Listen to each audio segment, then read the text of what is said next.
Greetings, and welcome to a Monday edition of Runescape Weekly. Magebit here, and joining me is the legendary, the famous, the one and only Pyrnassius. Allow me to unmute myself in Discord here, and bring him in. Greetings, Pyrnassius. Welcome. Hello, hello, thank you. You're very welcome. I'm pretty much ready and raring for the show here. We've managed to pull a pretty good docket together, I think. Yes, well, we had to do something good after I stuffed up the last couple of days. Believe me. I mean, I've had quite a weekend. I have not even gotten into the story of what even canceled my Friday show in the first place. I don't believe. That's yeah. The listeners don't know about that yet, do they? Yeah, I haven't even talked about that. I think I just shot a message off to you pretty much, and I may have talked about it in clan chat or whatnot, maybe on Twitter and Facebook, but definitely not on the podcast feed. So that'll be interesting. Speaking of podcast feed, I could bring up the music to do one of those. Yeah. Being prepared for a show? Me? What? No, I don't do that. But holy crap, I'll tell you what. I've been working on a ton of side projects in my spare time. My spare time, I use this in quotations. It's basically as I'm kind of babysitting my grandmother is my spare time, you know. I've been taking a lot of audio from her and I's conversations and whatnot, and turning them into stuff, and that's been kind of fun for me, at least. Other people might think that's messing. I don't know. Anyway, let me go ahead and bring the new intro song in here and get rid of that and bring this to an acceptable volume, and we're good for a show, I think. Good. All right, I'm set. All I have to do is read through the show notes and not screw it up. And you didn't do a practice run this time, so I don't know if there's any to trip you up. Yeah, well, I'm sure there is. Anyway, let's find out. Let's find out. Let me quickly change the music here. I'll pop that off and... Okay, in 3, 2, 1. You're listening to RuneScape Weekly for March 4th, 2019. I'm your host, Magebit, with over 17 years of RuneScape experience. Joining me today is Pyrnassius, and on today's show, March month ahead, Parcels from the Hedge and patch notes, Elite Dungeons Shadow Reach, amazing updates, Curse of the Black Stone. Should elite dungeons be in quests? Do you enjoy feeling worthless? New PvP mode idea. Return of roaming revs. Is Authenticator worth it? Excuse me, which world is the Onyx world? And if it ain't fixed, it ain't 800 by 600. Thanks for tuning in, and enjoy the show. Welcome back for your Monday edition of RuneScape Weekly. Thank you so much for your patience. We have delivered, albeit slightly late. It's still show. We're still here. We made it. And, yes, and you've got your little story to tell about Friday night. Oh God! What a weird day that was. All right, so just before you do, I just what is this new quest, Shadow Reach? All right, give me a break. It was only one little hiccup, and I was listening carefully to catch it. Yeah, so. Yeah, and I was like, oh God, I'm not gonna derail. I'm just gonna just keep going. Oh, friggin' I need little nanobots in my mouth that can lubricate my tongue on demand, because I wanted to say reef, but my tongue just wouldn't do it. there's not enough saliva in my mouth to keep all the parts moving. It's an issue. I need WD-40 for my face. Anyway, I also was like looking at Elite Dungeons, and I was like, did I put the colon in the right place? And also I had to, like, my brain, I shortened it to ED, Elite Dungeons, and my brain was like, what's ED? It's not, don't say erectile dysfunction. Don't say erectile dysfunction. Like, so it's like, there was a lot going on there, and I was just having a hard time with that one. And so I really, really shouldn't abbreviate when I'm trying to do opening reads like that and stuff. I should just, what you need to read is what you need to read, and you won't mess it up like that. When you're trying to read a prompt, don't do shorthand and abbreviations. I should know that after literally 10 years of doing this. You would think. Yep. But no. Anyway, yeah, so Friday rolls around. And I am prepared to do a show completely. And everything's going as normal, and my grandmother rolls up out of her room, and she's just missing, like, all of her affects, like all of her normal tools are just gone. Her magnifying glass, her glasses, those are her two main things that she needs in the morning, are her magnifying glass and her glasses. And we were able to find everything but her glasses, which obviously they're gonna turn up, but she needs them to see. So we had to do something about the situation immediately, and she needed new glasses anyway. So we basically just had to act on the situation and go get her new glasses made. So we did immediately. And we went to a lens crafters that does those, like, same day made lenses and everything, glasses, so we could have it all done in one day. But the point being is, why on my podcasting day? Like, that's just the happenstance of it. Is it always just happens to be on the one day that I have, like, my specific plan. And that's not true. It also happens to fall on days that I have doctor's plans. Like, it's just life, it's just life. I'm pointing out patterns where patterns don't exist just to be hyperbolic. But it derailed the show completely. And then Saturday rolled around, and stuff happened. Or was that Saturday? I don't remember. That was me. Yeah, that was me. We were going to start, and I said, because I had to pick up my son or something. We'll start a bit later. And then Saturday, you had you were busy, which was fine. Well, it wasn't that I was busy. I mean, I we're going to start a bit later, but I had a really bad back day. And, and then you just passed. I was just laid up, and I just can't. I just slept straight through. I took a pill.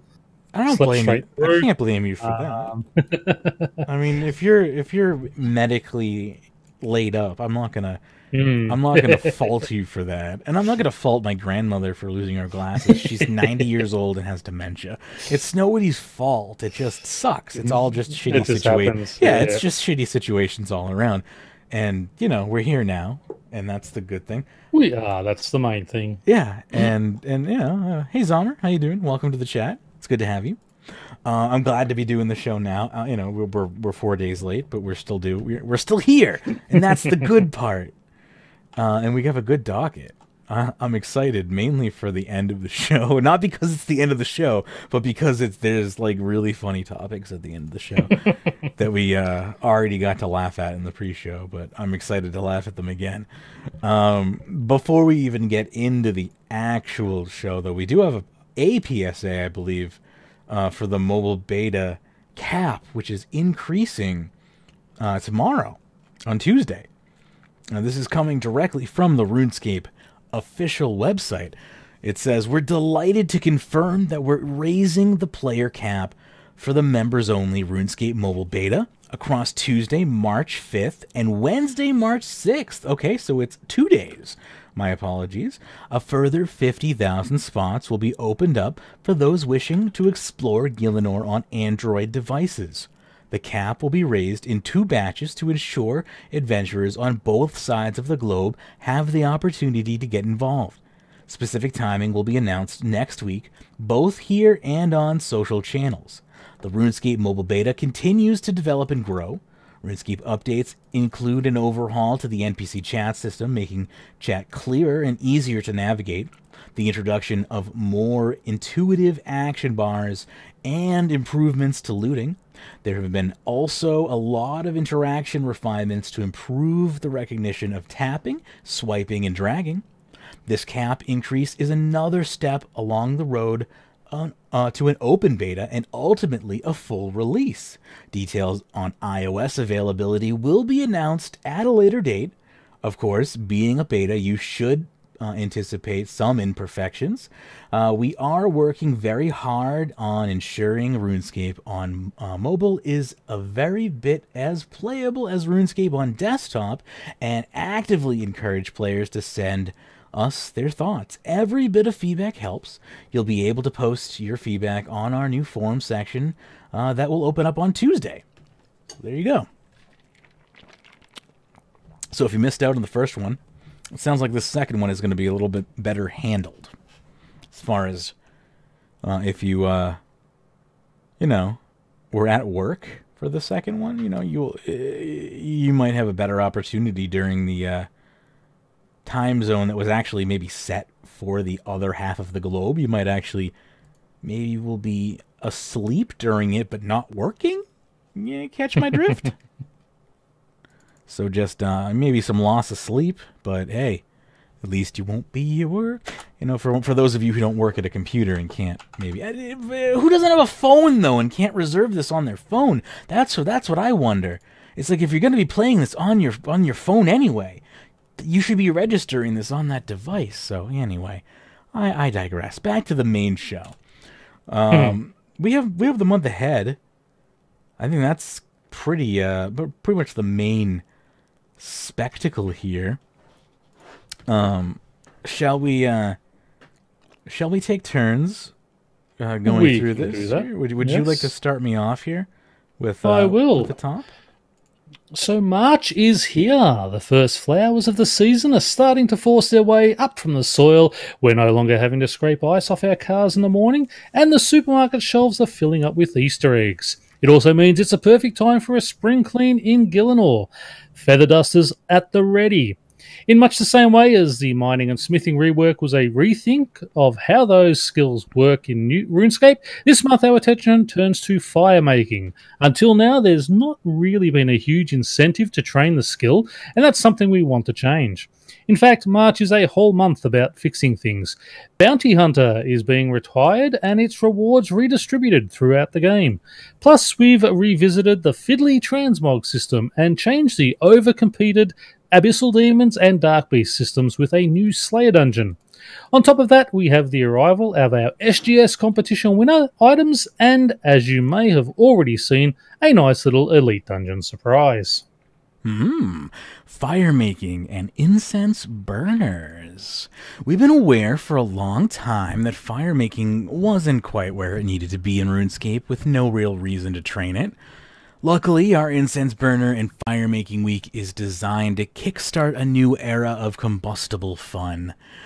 Central to fire making, rethink our new incense burners, 18 new potion-like incense sticks that are made with fire making. They combine the use of various logs, herbs, and impious, accursed, and infernal ashes.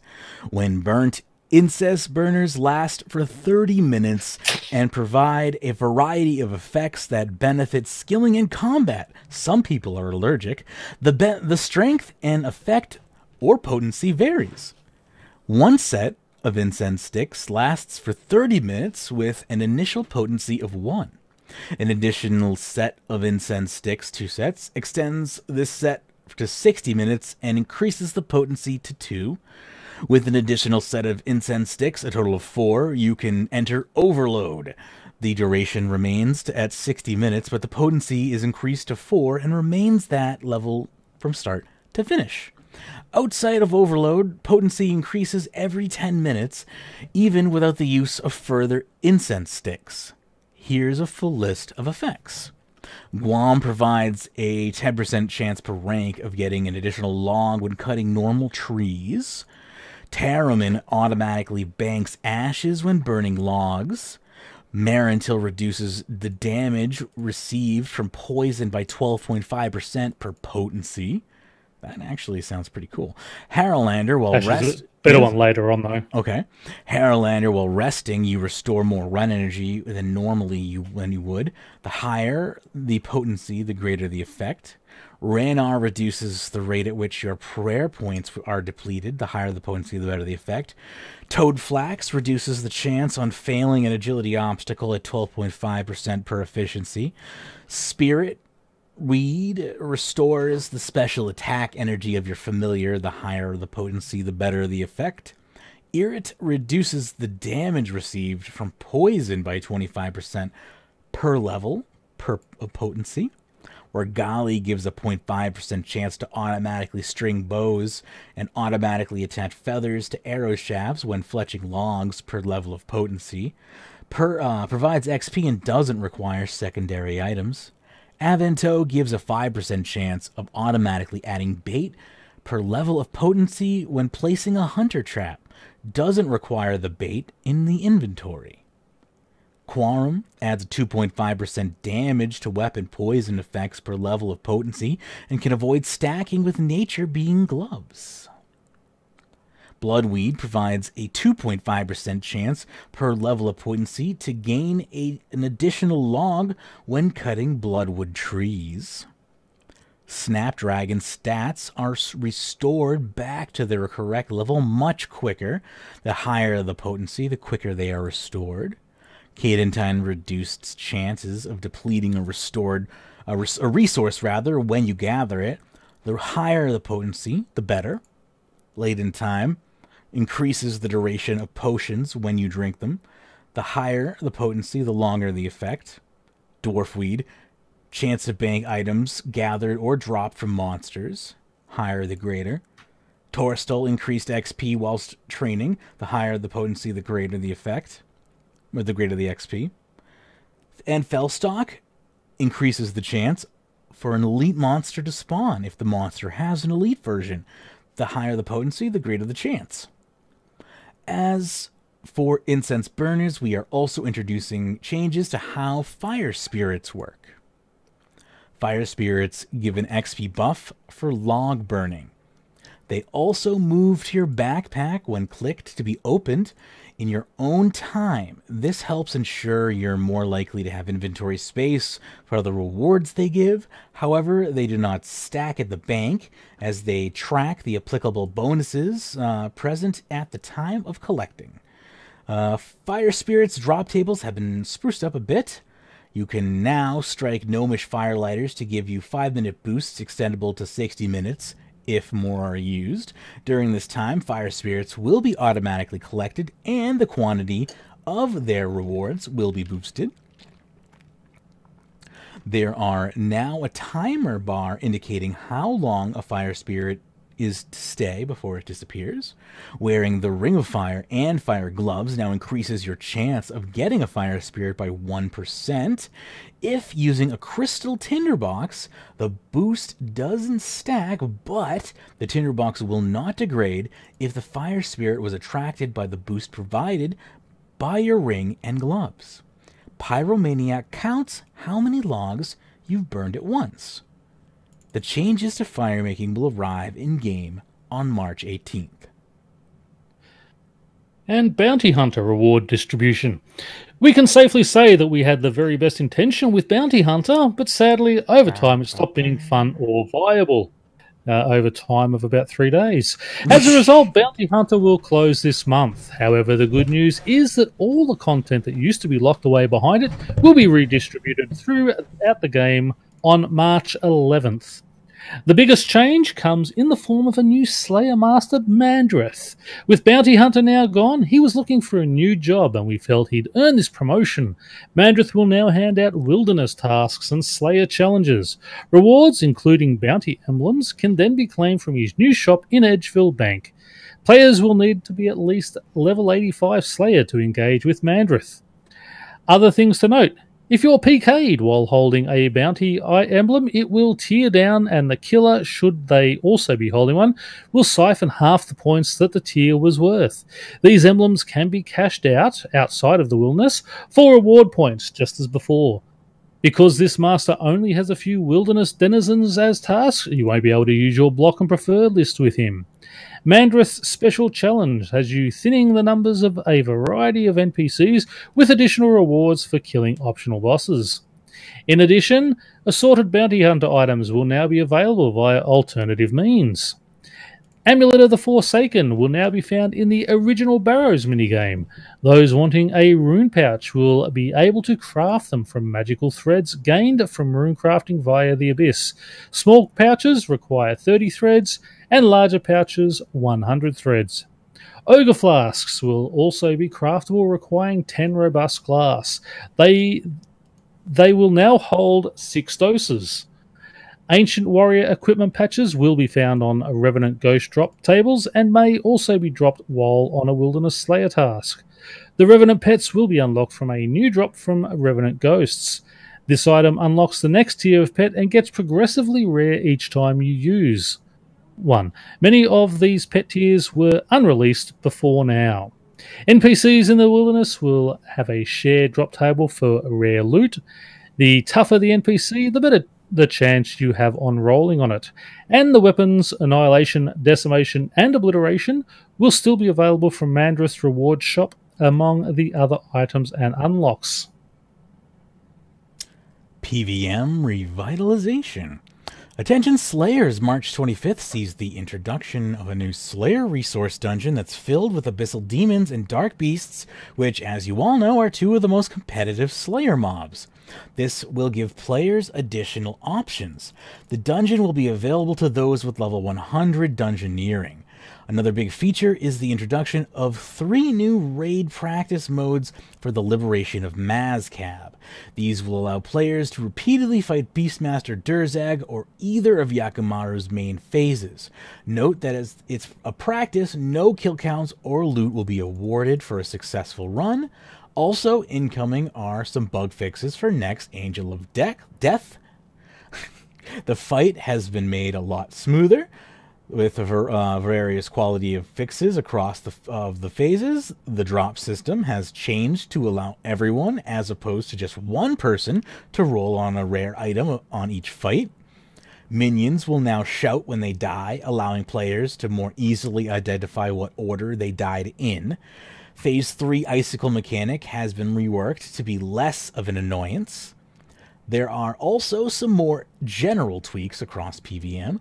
Legendary pets, when scavenging, now go for the single most expensive item in that pile of loot, rather than it was worth the broken bowl, rather than the random one.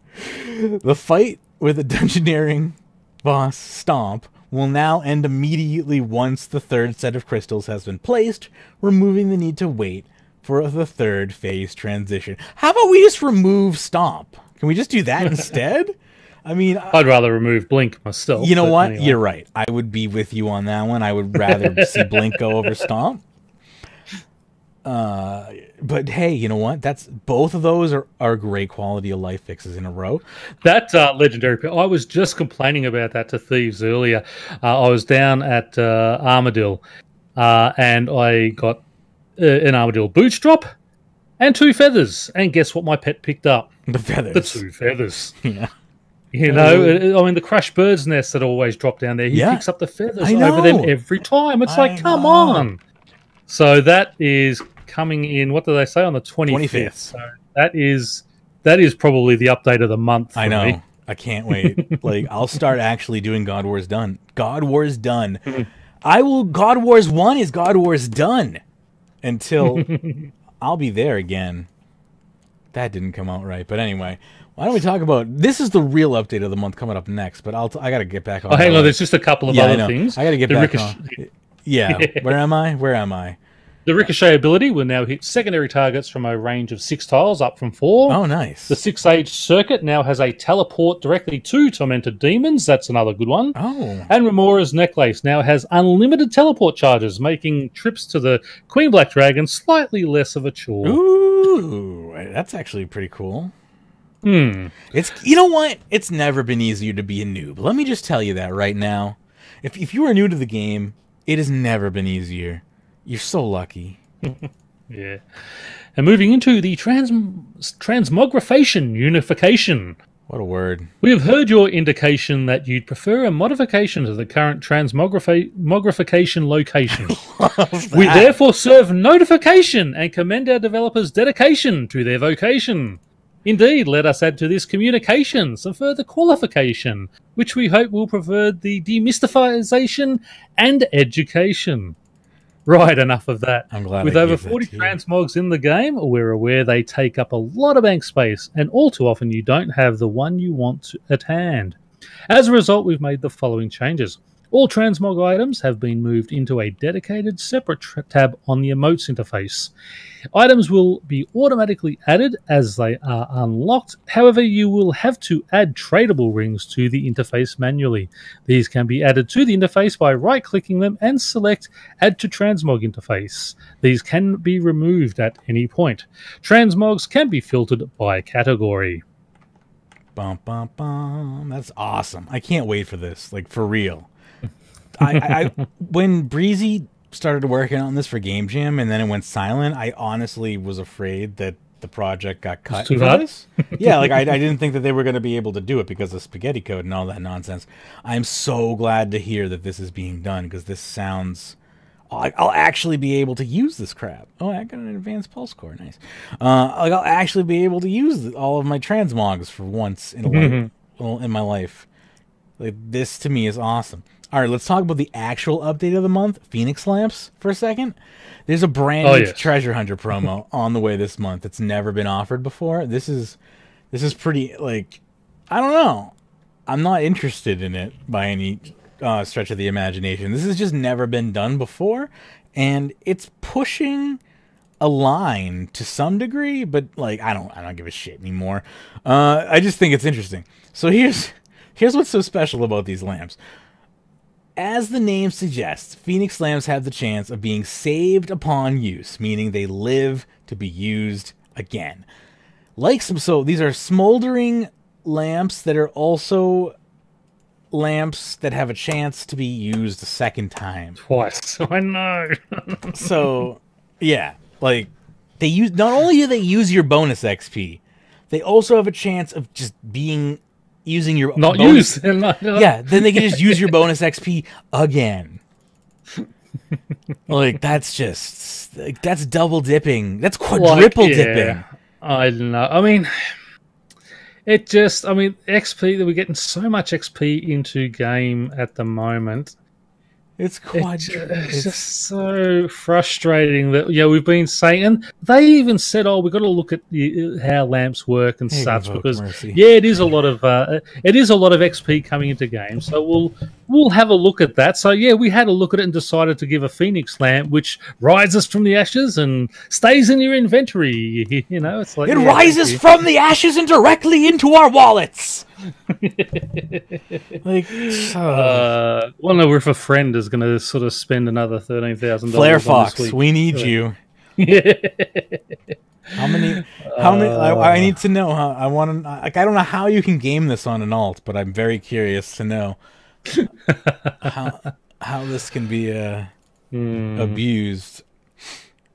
This is just. I assume it can't be because it doesn't really spawn any tradable items or anything. But this is just silly. Well, the new winged backpack, fetching glowing aura, and a winged chest pet will be up for grabs. These are adorable. So, are they coming from the lamps, or are they just extra things that are on the?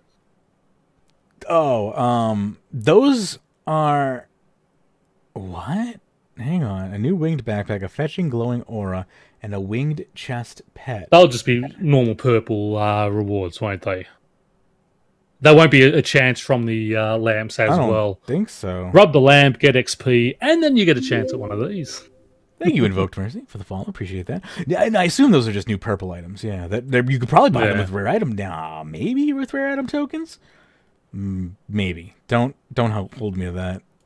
Generally, you can buy purple items with rare item tokens, but Jagex is very weird. Isn't it after about 6 months? Or something, right? Yeah. That changes, and they change that stuff so often. That stuff is so flimsy. 1 minute, that's the truth, and the next minute, I'm a liar. When it comes to cosmetic stuff, they love to change. Anyway, that is your month ahead. Allow us to keep continuing along. Next up, we can move into the Parcels from the Hedge. There's not a whole lot to say about Parcels from the Hedge, but I'll mention it before we go into the patch notes, which I assume... Sorry, just on the month ahead, one thing we skipped the Elite Dungeon quest down the bottom. We did. How? As many of you will have already seen, alongside the final Elite Dungeon, Shadow Reef, we also released a surprise new quest that ties the storyline of all 3 Elite Dungeons together. We hope you enjoyed discovering it. For those who haven't yet tried it, the story is set after the event of Sliske's Endgame. It starts with players investigating a cult and ends in the confrontation with the mighty Ambassador. Throughout the quest, you'll encounter old friends and new allies and engage in puzzles and exploration, learning more about the Ambassador's storyline and connections to the other characters on the way. To get started, simply speak to Brill outside Demonheim. Players require 12 agility and 34 woodcutting to play the quest. And, of course, you will need to be able to complete the Elite Dungeons to progress. If you've already completed Elite Dungeons, even if only in story mode, you are given the option to skip those parts of the quest. Rewards include 10% damage reduction on all 3 of the Elite Dungeons, stacking with story mode damage reduction, as well as lamps, a pet, and some cosmetic overrides. Cool beans. Monitor, do not turn off on me. So that's pretty cool. And we'll talk more about that coming up soon, because that's already in game, so we'll definitely get to that. We, as an I, do want to mention Parcels from the Hedge briefly, because there is a minor modification to it. So it is your typical Parcels from the Hedge as you would normally expect. You get your delicious packages, as you're jumping around the world. It's filling your inventory up with bones and emeralds, which, of course, you have to be on the Emerald World to get to, but we'll talk about that later as well. But yes, on day 20, if you log in 20 times this month, you will get the new Parcel Loot Beam, according to this document in front of my eyes. I've got the documents. They're right here. So 20 logins this month nets you the new Parcel Loot Beam. Is it cooler than the Rainbow Loot Beam? Only time will tell. 20 days will tell, apparently. Probably not cooler than the Rainbow Loot Beam, but hey. We'll find out. Yeah, so, Gillenor's favorite bony parcel master, Posty Pete, has returned to Berthorpe. He'll be around for the next 30 days, so make sure you let him know about your safe place if you're not home to receive your delivery. So, yeah, it's the 5, 10, 15, and 20 days throughout the month. So it's your typical event, except for that new one. You have your Aura and Life Refreshers, Death Touch Darts, and then the new Parcel Loot Beam at the 20-day mark.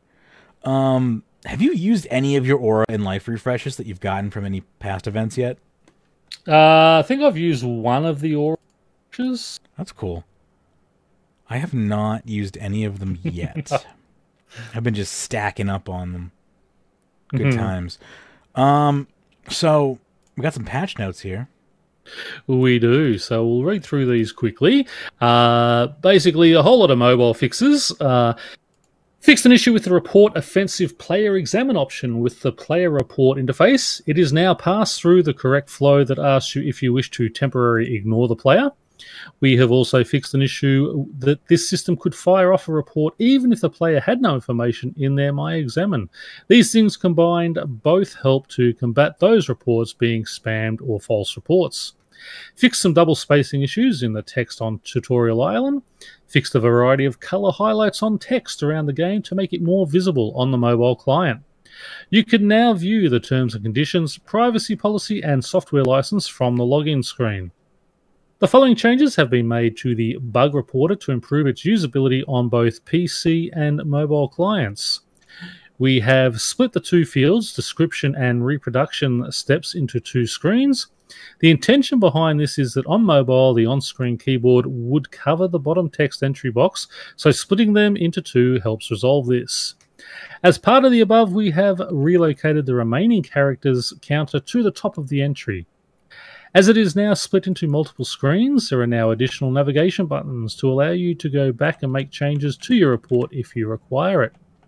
Fixed an issue that was not disabling access to the hide title bars when locked setting under the interface customization. This was causing an issue that showed title bars for interfaces such as backpack and worn, etc. in legacy mode.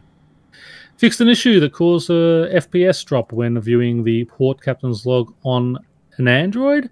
Fixed an issue on mobile that was preventing tooltips for the legendary pet special abilities from displaying. You can now view these by long pressing an icon similar to the combat abilities. Updated an old style frame and button on the Hethan Cathedral shop interface when you need to confirm your cleaning crystal purchase.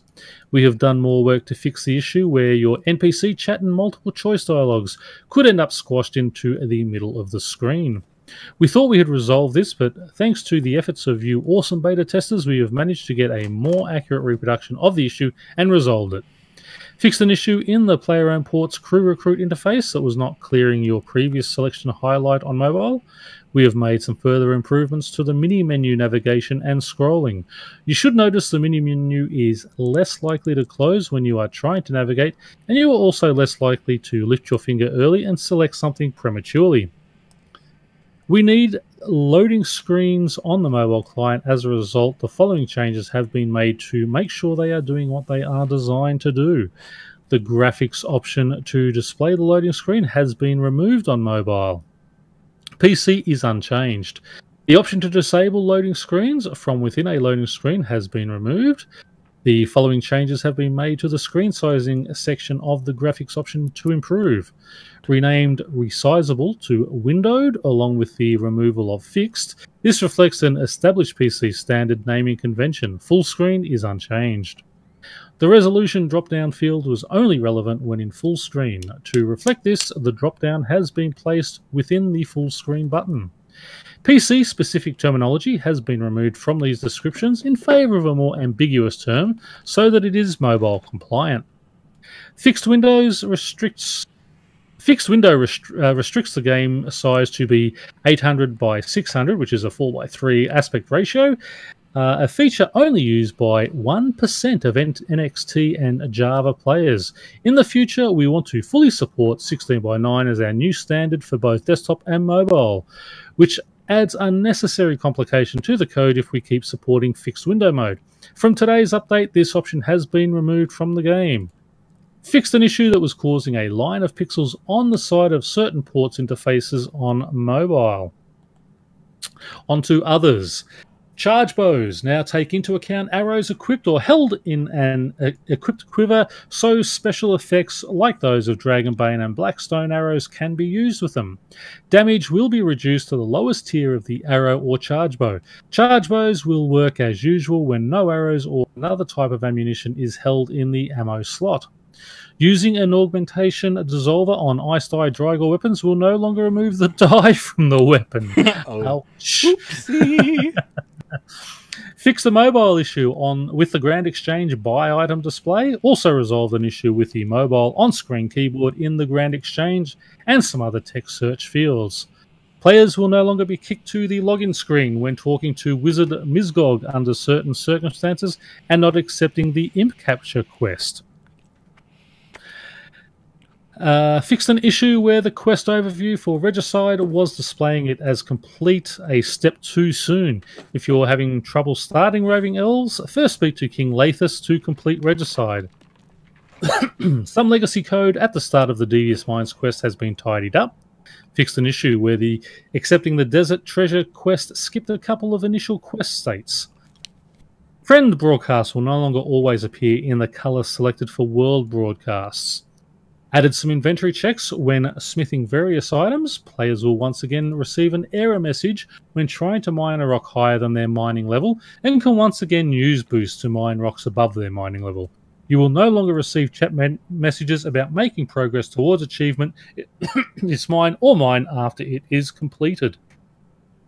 The Tier 3 urns have been renamed to Plain Urns to prevent some confusion with daily challenges.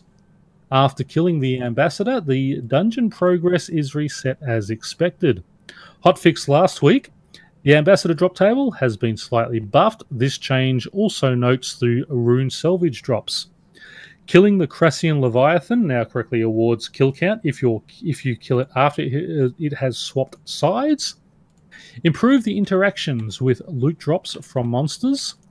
The stack value pop-up when a monster drops an item will now show a list, max of 8, of objects that dropped on the mobile. On PC, the stack value remains and is now color-coded. The stack value pop-up uses a more easily legible font. Improve the drop log font so it is more legible on a mobile device, and the Rune Matrix drop log has a button to open an AoE looting interface. And finally, some engine fixes. Excuse me, I just needed some water. No problem. Fixed a potential cause of crashes or incorrect rendering on Linux. Resizing the game window should no longer cause the game to crash. Added multi-threaded shader compilation system for modern GPUs/drivers, which should reduce stutter when playing. Fixed UV animation bug on mobile, causing them to not function properly. Fixed a bug with HBAO, causing visual artifacts to appear in the game world. Minimap should now show things like rugs, the floor at the GE, etc., and should not show ground decor, sometimes visible as speckles on the current minimap. Fixed a bug with SSAO, causing it to not work on the Samsung S6. Fixed a bug with the mini menu closing when opping NPCs in instances. Display names in clan channels are ordered alphabetical, regardless of case. And that is your patch notes for this week. Very good. Thank you very much. Now, anything you wanted to explicitly bring out there, or should we move backwards? No, we should move back. I think, we'll talk about it a bit later on with the 800 by 600. There's a little, we've got a little one towards the end there, but 1% of NXT and Java players still use that size monitor. So, I haven't seen a 4x3 monitor in, probably 7 or 8 years. You haven't been to a thrift store. Yeah, that is true. Yeah. All right, so moving backwards slightly then to make up for last week to Elite Dungeons Shadow Reef. We hope you're not too RuneScaped out after all the excitement of Double XP weekend, because we've got more frivolity on the week this week. It's finally time to get stuck into the third and final Elite Dungeon and confront the Ambassador. Shadow Reef. By now, you've likely conquered the sandy pillars and steps of the Temple of Amanishi and likely traversed the burning depth of the Dragonkin Laboratory. But even if you haven't, the times have come to take the plunge and tackle the watery challenge of the Shadow Reef as the Elite Dungeon Trilogy draws to its epic conclusion. Players must descend ever deeper into this multi-leveled underwater abyss and prevent a ritual designed to summon an ancient evil to Gielinor. This story-driven adventure takes you to the realm of the dreaded Ambassador, although he is just one of 3 bosses and loads of mini-bosses, many whom are voiced, that players will have to face if they are to emerge triumphant. Can I just stop you there for a sec? You may.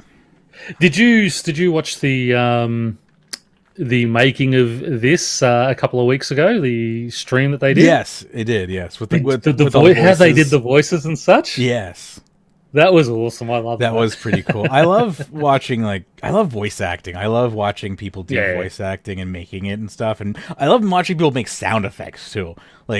Watching the creation of sound effects is a wild process. Like, especially like non-digital sound effects, like watching people create sound effects in the holy crap, one moment. I'm gonna get copyright ID'd. Why? Because of Twitch. Damn it, Twitch! Oh. I have freaking sorry about that.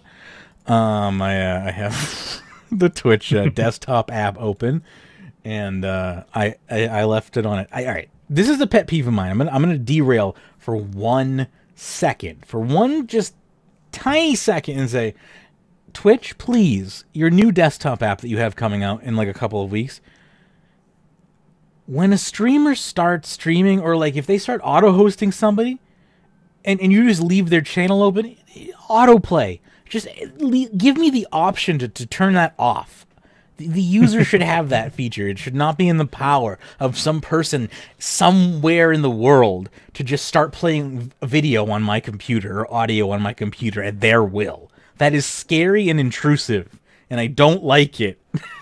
Anyway, now I will continue. Yes. Also, look for the player named boss. We're certain you'll spot them when you see them. And again, obviously we all know it's Bossy McBossface. Yeah. And the weapon, he drops a couple of weapons, and yes, Mod Timbo Mod Raven it was. Yes.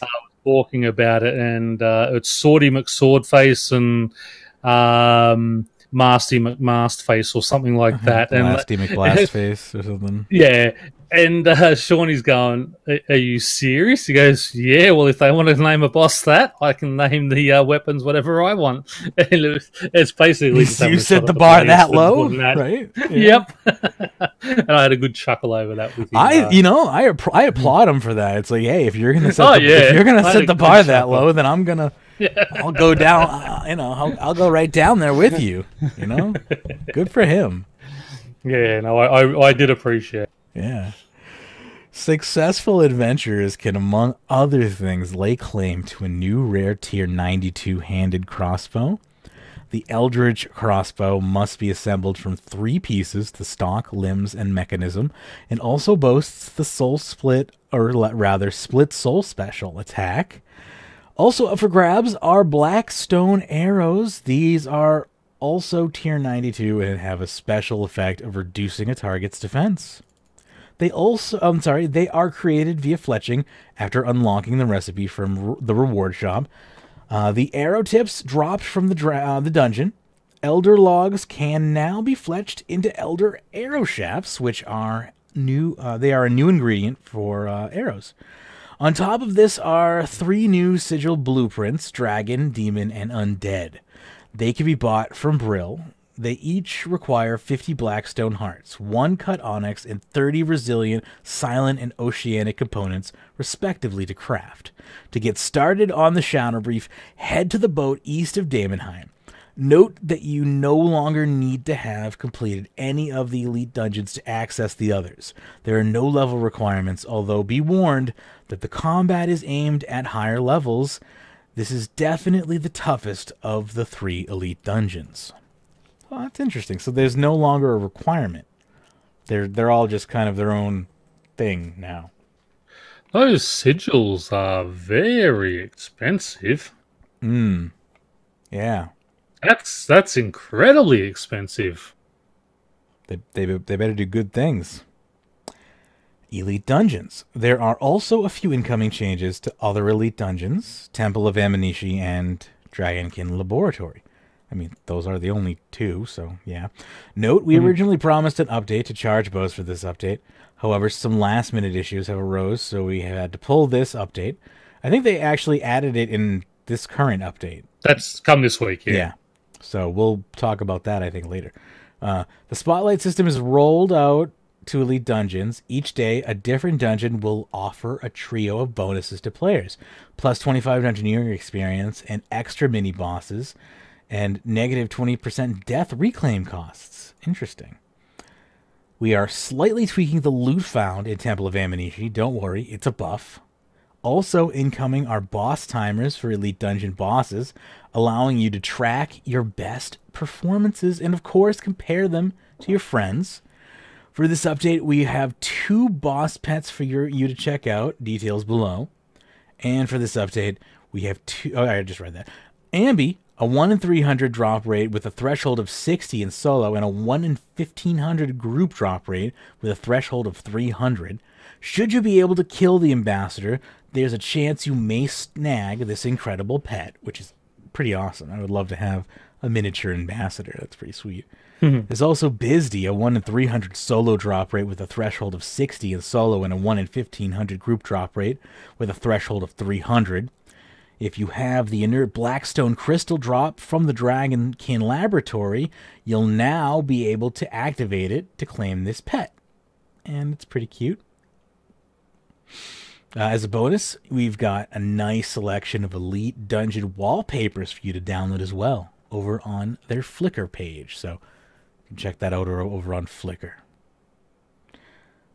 There's also patch notes. Anything pertinent in the patch notes, Pern? I'll just quickly scan over if you want to keep reading on, and I'll scan over and see if there's anything good. The Premier Club, this is a reminder that the Premier Club membership will be unavailable to purchase from Sunday, March 3rd. So that's done. So I guess rip in peace. If you're hearing these words right now, the opportunity is past. Premier Club is over. Done. Kaput. Kapow. Kaplooey. Zip. Zilch. Done. It's over. I'm sorry. You'll probably have a chance in the summer to get back in on it because Jagex, they're sluts like that. And that's not a bad thing. It's a good thing for you. Anyway. Lootescape. Still garbage. No need to worry about that, as they say in the trade. If you're Lootescape hunting, there's no need to tune in specifically for Lootescape at the moment. Live streams this week. Let's see here. Monday, February 25th. That's today. Elite Dungeon 3 with Mod Lee. Tuesday, Let's Play Elite Dungeons. The Shadow Reef is the final book. This is old shit. Why am I reading this? That's all last week. Yeah, that's all last week. Like, hang on, what are you doing? Why am I reading this? Let me go in. In your patch notes, there's not really a whole lot because obviously with the release of Elite Dungeons and getting all that right, they didn't have much up. But basically, the Botanist Masks add-on has been added to the Flash Powder Factory Rewards interface. Good. You can now convert your clue scroll via downgrade options beyond the soft cap of 25 per tier. That was a hot fix last week they brought in for DX.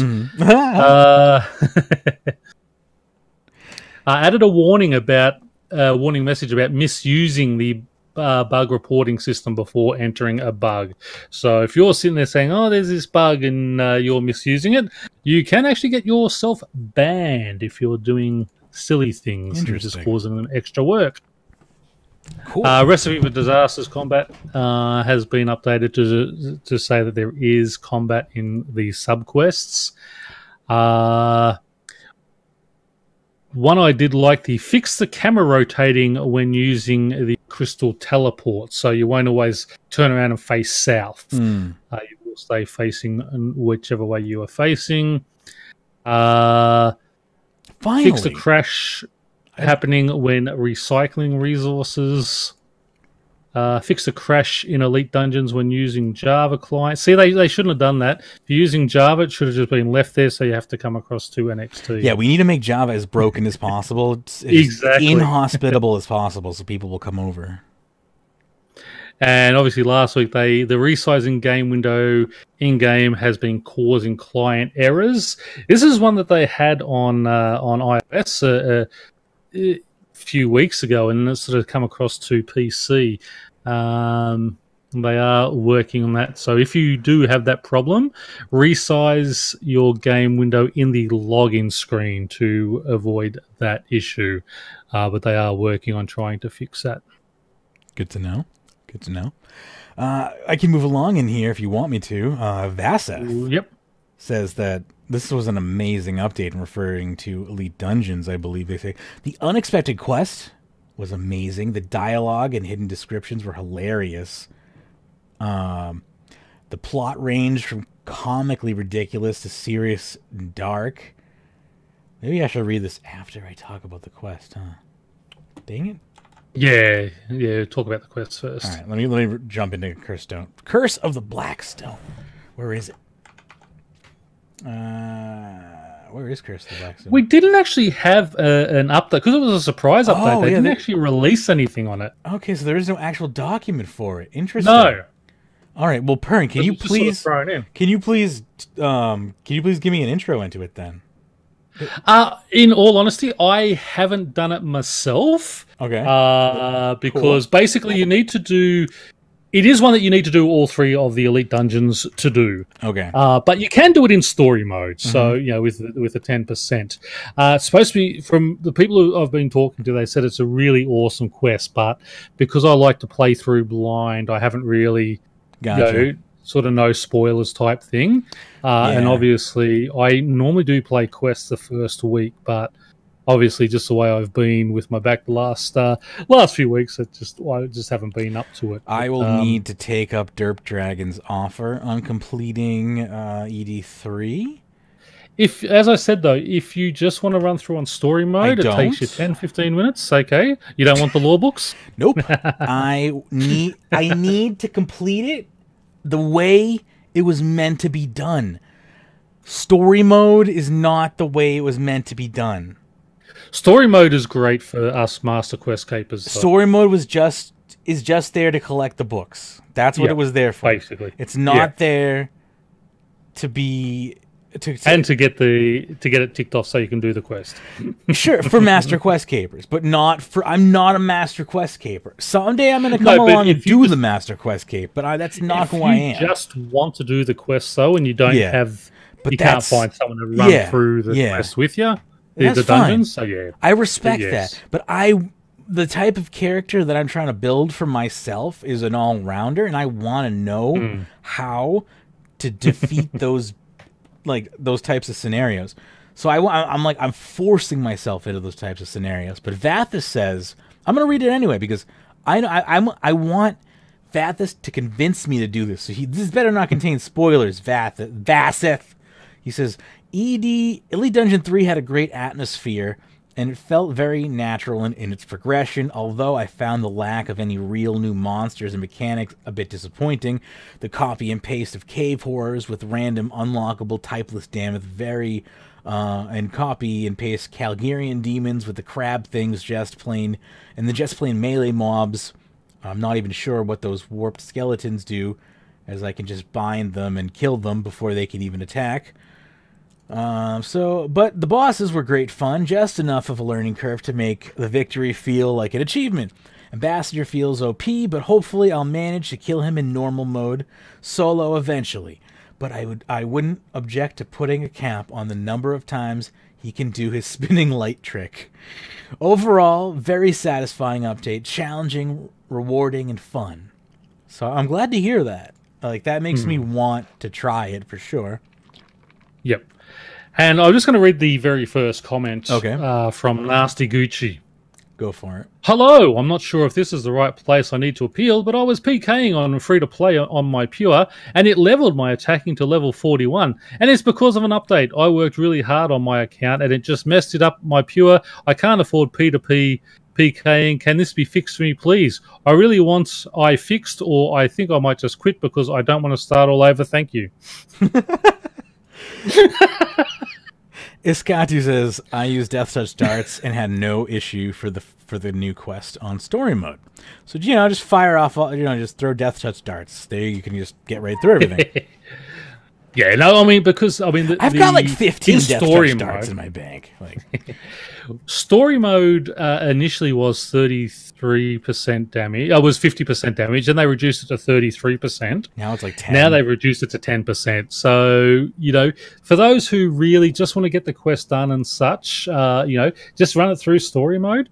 Now, one of the things we have read is, for some reason on the Master Quest Cape, the new lore books from ED3 aren't actually required for the Master Quest Cape, even though the first two dungeons for books are. I would say this is going to be, and this is just an oversight. Go file a bunch of bug part. reports and get yourself banned. I would say that you'll see in next week's patch notes, this will be added to the Master Quest Cape. So I would hope. Don't think, I don't need it. This is wonderful. You are going to. Yeah, get on. I would say I'd say they just stuffed it up because of the quest. They just forgot to check on the actual lore books. They probably put a little more on their plate than they could handle. Is all. Yeah. But I mean, that's awesome that they managed to stuff a quest down their own pants. That's so cool. Well, that's it. I mean, and it was a surprise quest. Right? No one knew there was no at all. And yeah, I love that idea that just bang, they've just thrown out this surprise quest on it. Now, we are going to get into a couple of people complaining about it. Yeah, we are. How dare you just throw a surprise quest and not tell me about it? Yeah. But overall, I think, you're damned if you do, you're damned if you don't. Exactly. Duke of Porter. So in order to complete this quest, you have to do all 3 elite dungeons in any mode. Is this true? If so, I think it is unfair to force people to do something they don't want to do or are unable to do on a crappy computer sorry, computer. I just told shut up, Alexa. And to do I'm sorry. I just totally botched. Yeah. I know you don't know that one. To do a crappy or understanding of the mechanics of boss fighting. So you bring friends. Get a couple of friends. And that's the thing. You don't need to understand the mechanics of boss fighting. You go in there with any reasonable 10% damage. You won't die. You cannot die. They are so easy to kill. Right. You will have no problems at all doing it, and that's what story mode's about. And the whole reason that it is locked behind this is because the quest is a culmination and explains what all these are about and what has happened. That's why you actually need to do those, because they are the lead up to the quest. I'm sure I'll die a couple of times learning, but hey, don't be afraid to die. And you know what? I was afraid to die a couple of times back in the day, and I understand that fear. It super doesn't matter anymore. If you have that old death mindset like I used to have, or if just dying just pisses you off. Like I used to have this. Also, just used to have this like fire in me that was just dying used to make me so angry, but it doesn't anymore. So I can easily just take a good 10 deaths before I'm like, okay, I need a break. I just want to read out this question as well. So now I have to give up my quest cape because the developer has decided that all players who quest should also have to fight bosses as well. What a load of codswallop. Now, I'm sorry, but a lot of quests and a lot of master quests have high-level fighting in it, and elite dungeons on story mode are a hell of a lot easier than fighting the Birthright of the Dwarves, or I won't bring that up in my presence. Yeah, all those type of things. I mean, I'm sorry. People are just complaining for the sake of complaining. One person says something and everyone jumps on board and complains about it. I'm sorry, it is just not. It just. I don't understand how people can complain about that and say we're not PVMers, we're questers, and we shouldn't have to fight them. Half your quests involve fighting, so getting through ED dungeons in story mode is a hell of a lot easier than the majority of those high level quests out there where you're fighting. I mean, Nomad. I mean, if you can beat Nomad, you can beat story mode.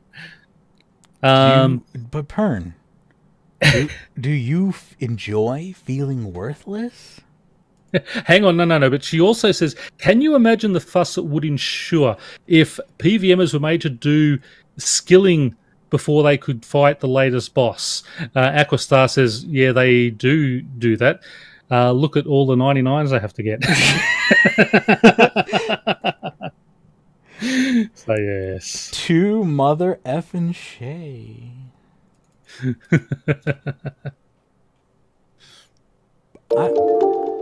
Thank you very much, Danny, for the subscription. I appreciate that very, very much. Let me see here. Pyrnassius, I don't know about you. I was feeling worthless. I can't feel as worthless now that Danny has gone and subscribed to me. But maybe you're feeling worthless. Skull Inky's feeling pretty worthless because he says, do you enjoy joining a group in the grouping system to just be instantly kicked for no reason? Do you enjoy struggling to play content because you don't meet elitist standards? Do you enjoy being kicked from a group because you can't Titan rush? Do you enjoy being kicked because you can't out DPS a boss skip phase? Do you enjoy having to spend hours looking for average players willing to help you learn? Do you enjoy having to miss out on half the dungeon mobs, losing loot and experience so you don't get kicked for slowing the team down? Do you enjoy having to participate in the boss content from the get-go so when the hype dies down, you have a chance to play it at your leisure so you don't run into the, quote, experienced players only requirements? If you do, then Elite Dungeons are for you. Group bossing? I mean, that drama? Drama. Ugh. Let me pick this bowl up before it actually gets damaged. Oh, my goodness. But, I mean, is it that bad? I've never Elite Dungeoned with I would never Elite Dungeon with public. Like, that's mistake number one. Yeah, I mean, generally... Especially when something new like this comes out, if you're in a clan or something, there's generally half your clan are doing it. So just go in there with people you know and learn it. I mean, yeah, join a group of like-minded people that want to do the activity. That's randoms. Right. If you're trying to go in with elite PVMers, then yeah, I'm sorry, that is going to happen unless you're paying them to leech. Yeah, I think you need to change maybe your perspective on, like, maybe your goalpost needs to move slightly. I don't know, because I have had a great time in every Elite Dungeon that I've gone in, but I also, my expectations have not been to be the very best, like no one ever was. It's just been to, learn the mechanics, have fun, not die. Actually, just reading on further, he goes, my clan chat is filled with boasts on how fast they get kills. Requirements having to have Titans must be pro, can't be an average RS player, have to be the small minority. If your clan is like that, you're in the wrong clan, dude. Yeah, get a better clan. The whole reason to be in a clan is to help each other out and, do that type of thing. I mean, that's... You just find a different clan, leave your clan and find a better one. Group bossing doesn't work. The RuneScape community is toxic. Jagex created this. Well, no, the players created this. Players just being players dickheads. Created Jagex. Yeah, exactly. When you create content that's easily abused with loopholes, it creates a gross community backlash. What loopholes? I mean, I don't know of any loopholes in Elite Dungeons. Do you? I mean, it's just a dungeon. Yeah, that's right. It's the fact that you're bad is the only loophole, and that's what's being exploited, is the fact that your weakness is being exploited by others, and that's unfortunate to say the least. Yes, I'm sorry that's happening. I'm sure that there are a ton of people right now who are listening to this saying, Magebit, that you stop. You're a horrible person for saying. But listen to me for a second. Just listen. I just hear me out. These types of people, the people that he's dealing with, are the wrong type of people, is what I'm saying. They are exploiting him. Because the people that he wants to deal with are a different type of individual. He wants to deal with the type of people who are willing to share and work together. Whereas the type of people that he's dealing with are people that want to compete with each other actively and against each other, or instead of working with each other actively. Now, there is a couple of great friends chats out there where they will teach you. You can't leech. You have to be willing to learn and go with them. I can't remember Wumpy or Wumpery, yes. The cursed combatants, yeah. Yep. Go and join their friends chat and have a chat to them. As long as you're willing to learn, they are willing to take you out. They're not going to let you leech. But if you want to learn these bosses and get through it and find out what it's all about, then there are people out there who we do. Yes, we have a toxic community, but we also have a very good community where there are people like that out there that are willing to take you out. And if your clan is like that, dude, seriously, get out of it and get into a proper clan where they work together and help each other out. I mean, our clan's like that. Everyone jumps in there and helps out. There's always someone willing to take someone else out and help them learn and things. So, it's tough, but that's what the game is all about. I mean, there are things you're not going to be able to do. There's, it happens. Unfortunately, if you don't like it, then don't play that content. Move on to something else. Just do the story mode. Get through it if that's all you want to do to get your lore books or whatever. Or you want to do the quest, just do the story mode and off you go. Sounds like this person wants to be, a competitive person, but is just falling short of the mark and is just whinging about it. Anyway, so they just want everyone else to come down to their level so they can be competitive. Where was I? New PvP. Are we into the PvP section now? Or are we? You did remove the EDs from quests. You did skip that one. Well, then the should elite dungeons be in quests. Do the one I didn't. Do the one I skipped then. Okay. Aria Venta says remove the EDs from quests. Jagex, you are aware Elite Dungeons is a separate piece of content from questing, right? First off, you never told us that there was going to be a new quest. So, first complaint. Second, you said ED3 doesn't require ED1 and 2, and then proceed to shaft questers after shafting PVM with the Stone Spirits drops. Finally, nowhere in the quest did it say it required all 3 Elite Dungeons. Jagex, if you're going to keep hiding things like this from questers who wouldn't know Elite Dungeons would concern them unless they're going for Master Quest Cape, which already proved itself harder than normal Quest Cape with the addition of Elite Slayer monsters a couple of years back. So Elite...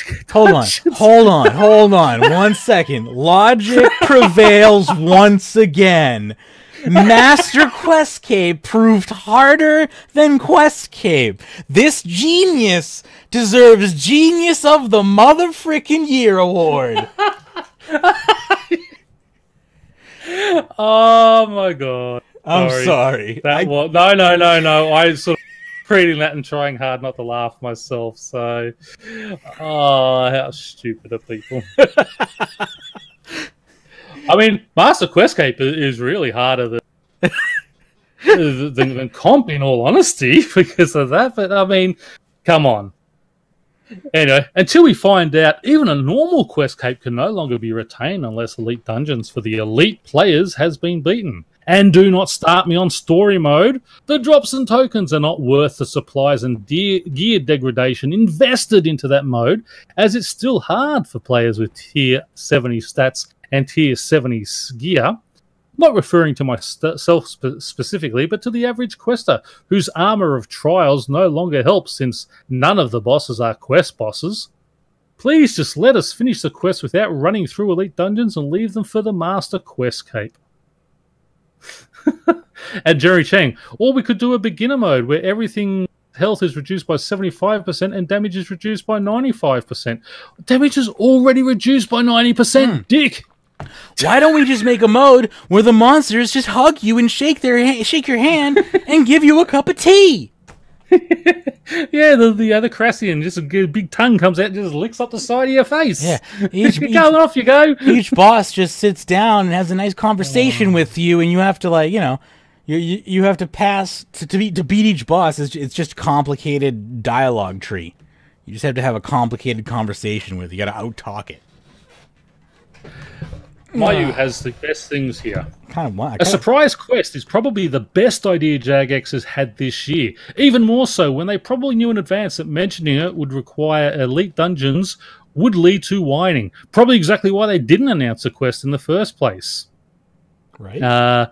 No one is entitled to a quest cape. If you want a skill cape, that doesn't require upkeep. Pick one of the 20+ skills. Our eventer said, do not start me on story mode. Story mode is an easier version. Do not give me the solution to my problem.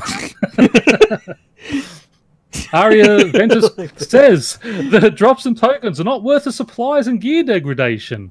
Obviously, the goal of the story mode isn't for drops. Of course it's not worth it for the drops. It's not worth it for the quest cape, though. That's up to you. The average quester does not have a quest cape. And Ariaventa says, please just let us finish the quest without running through elite dungeons and leave them for the master quest cape. Questing is about visiting and engaging with a huge variety of content. People dealt with Nomad and it didn't have a brain-dead story mode. My goodness. People are salty. I'm amazed at the things people find to complain about. To complain about. Yeah. I know. It really is sad. It's like, hey, here's a birthday cake, and people, it's like, this is a circle cake. I want a square one. It's like, how did you manage to be angry about a cake? Yeah, she's still complaining. People saying, a real quester wouldn't have any issue with engaging with the story-driven content, which is what this is. And she goes, that's correct, I agree with you. But it has no relevance to high-level combat, not within the quest. But it is within the quest. That is the whole thing of the quest, is learning that story, going through it. They give you story mode for that. Right.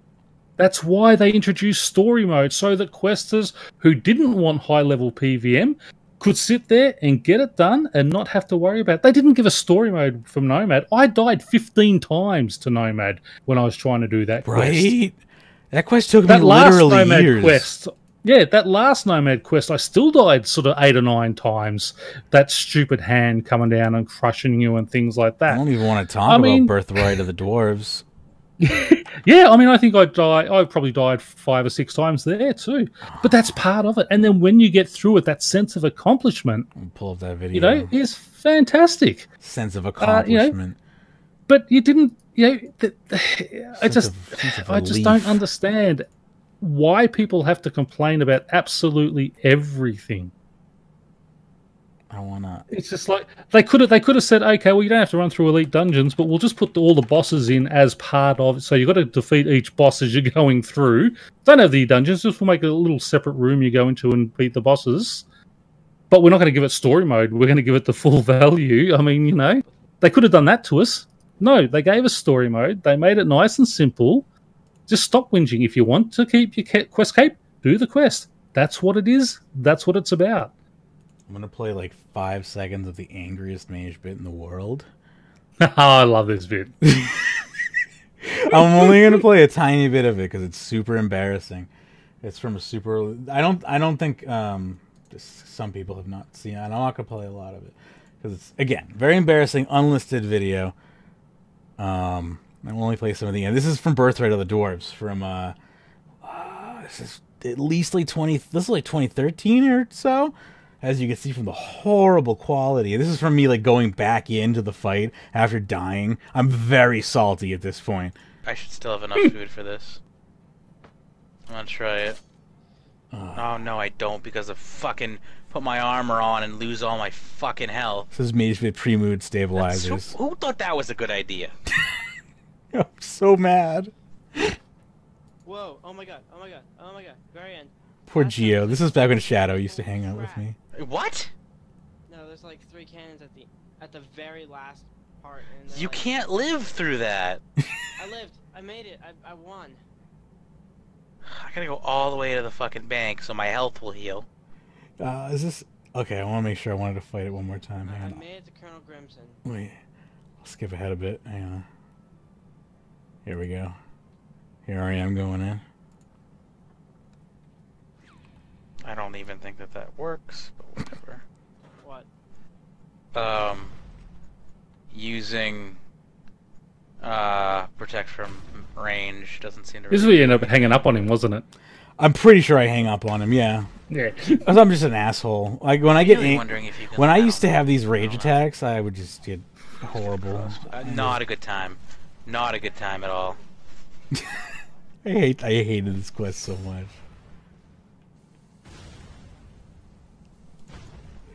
This is the worst. Fuck. I'm actually. Come on, blow up! I get so mad at the cannons. Heal yourself. Why are This you? was Oh my god. this was pre-EOC too. Got this. This is the worst. Just back when I used to have, you just had to click on food in your inventory. Oh, fuck me.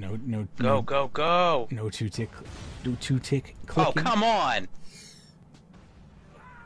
Oh yeah, I'm so dead. I'm gonna die. I'm gonna fucking die. I'm gonna die. No, Heal Birthright of the yourself. Wars Yeah, was alright, EOC. I'm What? done. You I'm died? done. I'm fucking done. Yeah, I'm done. I'm done. We're done. We're done here. We're fucking done here. This is bullshit.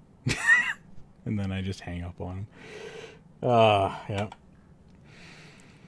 That was Magebit back in the day. And I'm pretty sure there's much anger The in controls on this stupid ass You game. can hear me Oh my god. just screaming about the controls back. I'm gonna die. Yeah, me too. Sorry. Fun days. Yeah, This is not looking. I hated that quest so much. But, anyway. What else we got?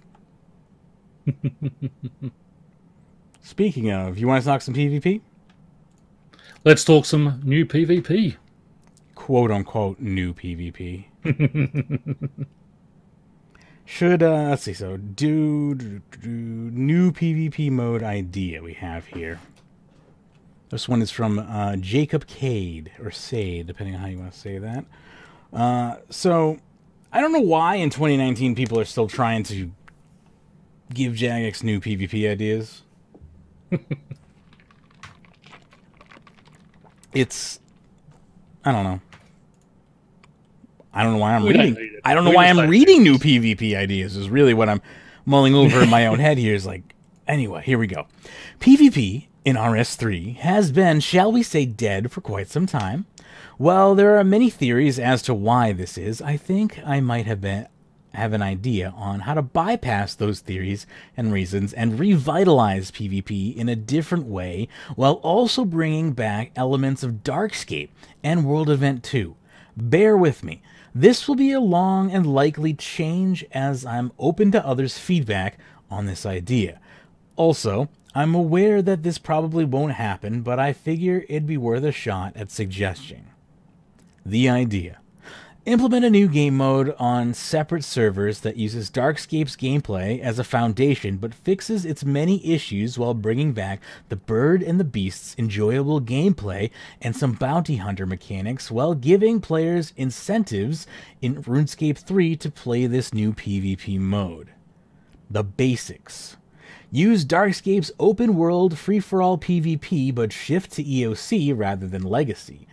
Implement the Caravan defense and attack gameplay of World Event 2, but add the ability to build defenses in crucial locations, including cities, resource hubs, etc. Introduce cities and towns siege and defense mechanics that will permit natural clan warfare. Create basic clan alliance systems to allow multiple clans to work together. Create conquest systems allowing leaders of extremely victorious clans to declare themselves overlords of Gielinor, and introduce bounty systems.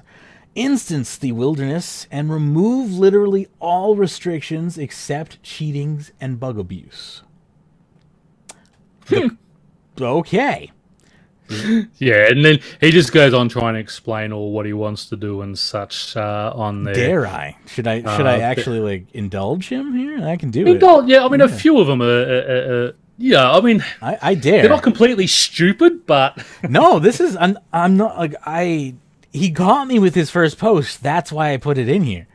Like, Yeah. let me. I love the Bird and the Beast was the best. Was fantastic. And if you did something like that through the wilderness, where you've got to escort a caravan from one area to up to the Rogue's Den or over to the Agility Arena or something like that. Yeah, great. We have these little towns that are popping up, and we've got to get caravans across there where you're working. There's players against you. You're out there geared up to protect them and such. Fantastic. But, as you read on for here, he's... Anyway, I'll let you read. And he sort of got very high and mighty expectations.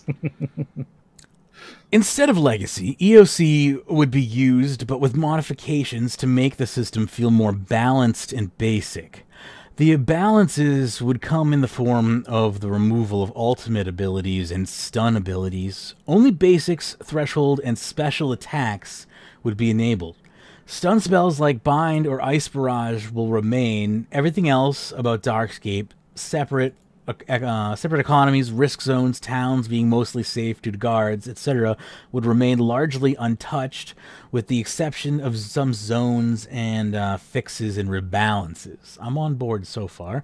Caravans will function as mass player migrations of wealth between risk zones. Instead of carrying divine energy, they will carry whatever items a player decides to put into the caravan, with a limit, of course.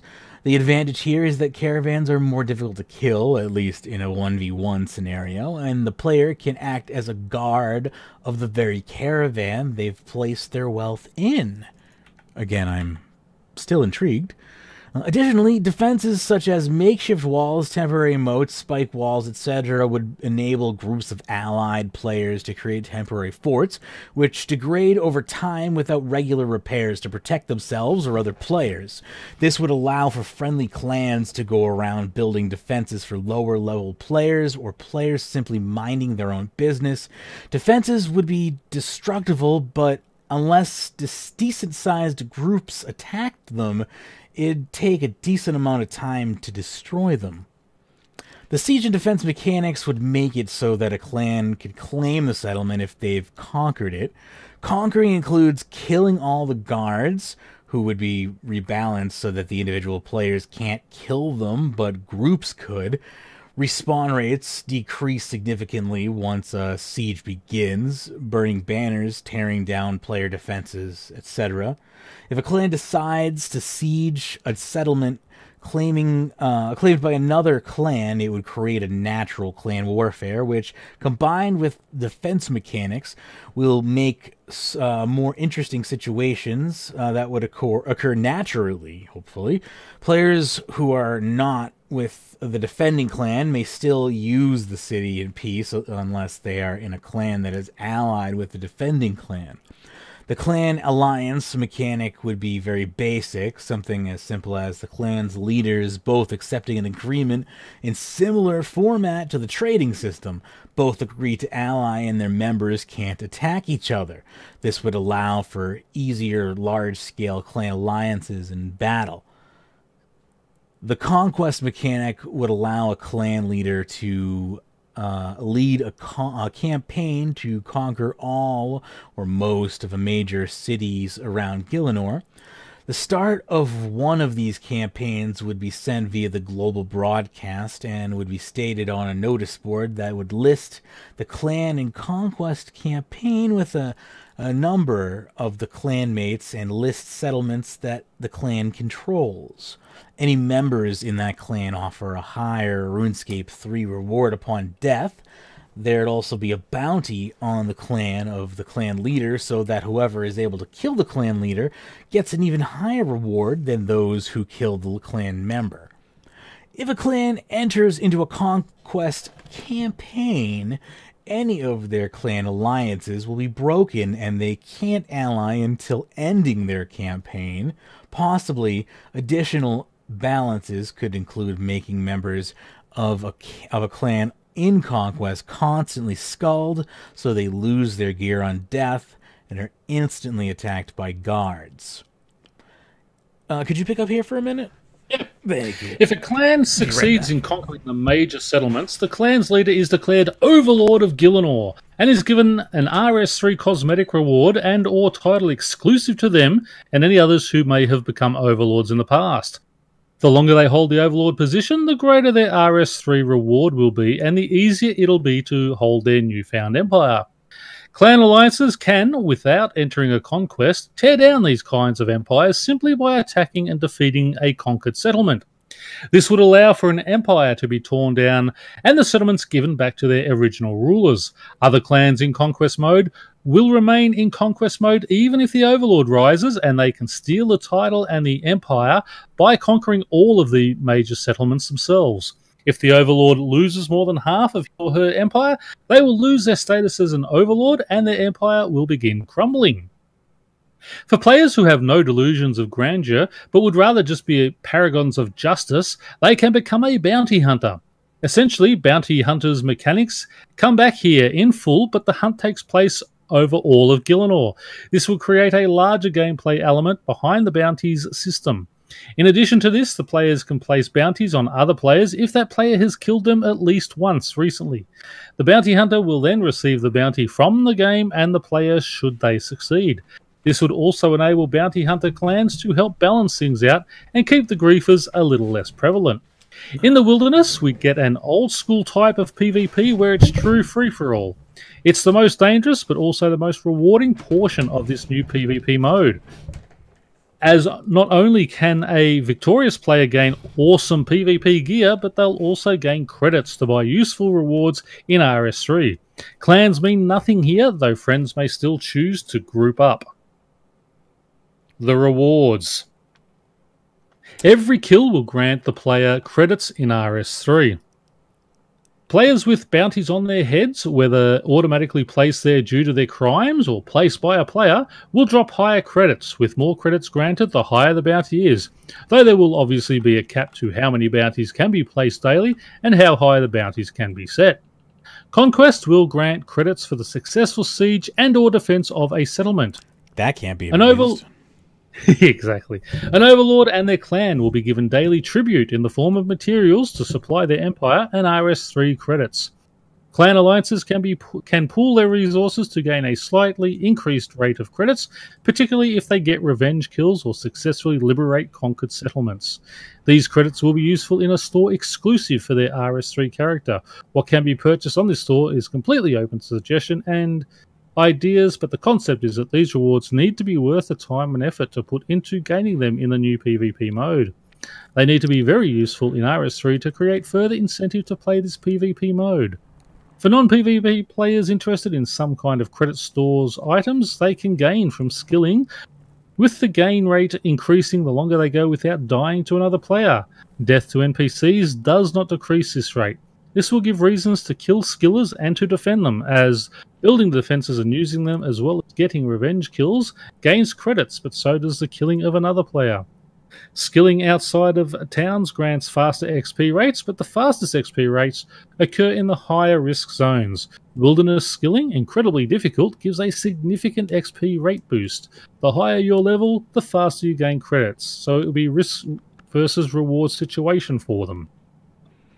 There would be no microtransactions beyond cosmetic items. The business model will remain mostly the same as it was for Darkscape, where everything is free and membership gives some small boosts. Seasonal events would run where certain types of tasks would be highlighted, allowing players to gain faster PvP XP and faster credit gain to be used whenever the population starts dwindling in order to keep players engaged. These events should be more than simply kill this, gather that. They should be a bit more story behind them with permanent world changes. Lore. While less important to the overall scheme of this plan, there is great potential for lore here. My idea is that this entire PvP mode is a dream state of Zamorak. Being the god of chaos, it's reasonable to believe he'd dream of something as chaotic and wild as this new PvP scenario.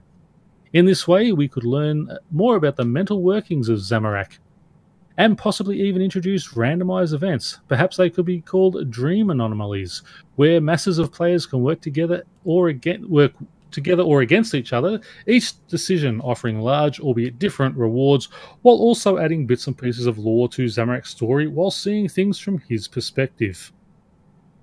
More lore can be added as I think of it or as other players suggest it. Closing remarks. Want me to take those for you? Yep. I know that this is a lot to take in. It's a lot to develop. However, RuneScape 3 faces a PvP issue, and since Jagex already has the code for the largest, arguably toughest parts of this design, I think that something like this would help to breathe new life into the PvP community. Perhaps even creating a second window for Jagex to dominate into esports as they do with Deadman for OSRS. That is actually what I agree with the most. Is this sounds like it could be not necessarily a secondary, like, continuous game mode, but maybe a seasonal game. Like an actual, like kind of like Deadman, or like we had with that Dimension of the Damned. Like this could be like kind of like an upgrade to Dimension of the Damned. Like it would be really fun to have a caravan style, but I don't know how you would do that where you don't, like that. I guess the problem is he's talking about entire world, and the world's too big to do this type that's of thing. why I'm if saying you had it just through, Sorry, I'm saying it's like I would love to just take his idea and like take it and make it a seasonal Deadman idea, and take his idea and make it a seasonal competition, where you take you as a clan like Killskill and Chill could enter into the seasonal and be like, yeah, we're gonna do this PvP competition where this exact thing that he just laid out is gonna be a thing, but it's like a 3-month competition. And then it goes away, and it has nothing to do with RuneScape 3. And whoever wins at the end is decided by whoever owns the most territory. Yeah, like I literally already thought this out 10 years ago. The most resources and things like that. I already had this idea 10 years ago. I called it Termination Corporation. All right, like you're not as brilliant as you think you are. This idea is super cool though, but like I had a very similar idea back when like the podcast was brand new. I wanted to make an idea. I had it all sketched out, and everyone told me I was stupid. But now the Darkscape came around and wowed everybody. Now people are like, hey, this could be a thing. But again, something like this here, I mean, he's looking at it as a permanent type PvP thing. Yeah, we saw that with Darkscape. It's great for the first month or so, but then everyone just loses interest. Exactly. It'll be exactly the same with this. Whereas if you had it as like a seasonal event, but for me, more like the that Halloween one was Dimension of the Damned or whatever it was. Yar. What about it? Yeah, it sucked. I mean, it subjectively sucked. It was good until the final. They stuffed it up with the final by trying to introduce a new mechanic. Instead of having that fog, all they needed to do was just have more powerful, bigger zombies appear that closed ranks around there, and basically, one or two hit you. So they didn't need all this fog and all that type of stuff. They just needed to do the tried and true method that they already had in there, and would have been perfect. And I'm really sad that it did fail, because it sounds like they've just put that on the back that we're never going to try that again, which is sad because the actual concept of it was really good. Shame. But just doing something like that, the caravan idea, the Bird and the Beast was the best world event we had doing that type of thing. And if we had something like that where you're running between, just in the free to play area, you Lumbridge, Falador, Varrock, Edgeville type area, just work through there. I mean, you don't even need to go into the wilderness. You just get caravans, you're skilling in areas. If you do want to open up part of the wilderness for that and have all that skilling area out there, but there's no lore out there, and if you die type thing. But you can go out there. I can be mining, and I can have 2 or 3 of my members, protecting me against anyone coming in and such like that. That's perfect, that type of thing. But as we said, what game's doing that right now?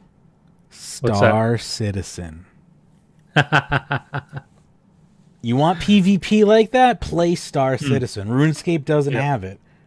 It's just it's not RuneScape's not built for that type of gameplay. No, that's right. And that's the whole thing.